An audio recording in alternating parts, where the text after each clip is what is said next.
eta kotxe honetan ditudan objektu batzuk erakutsiko dizkizuet. Pilota mota hau nire izebak egin zion nire amari eta ni txikia nintzenean nire amak eman zidan niri. Eta gauero pilota honekin egiten nuen lo.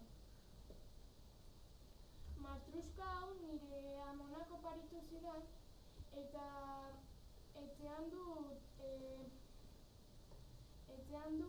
nire amonaren oroitzapen baten modua. Bi egurrezko panpin hauen nire lehengusinek oparitu zizkidaten eta txikitan hauekin jolastea gustatzen zitzaidan. Eta amaitzeko nire igeriketa klubeko bazkide txartel hau 6 urte daramatzat ja klubean eta 1622.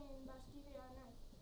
Baina zenbaki horiek kenduta niretzako oso garrantzitsua da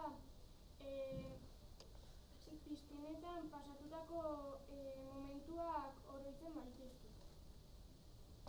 Hau izan da dena, espero dut zuen gustukoa izatea.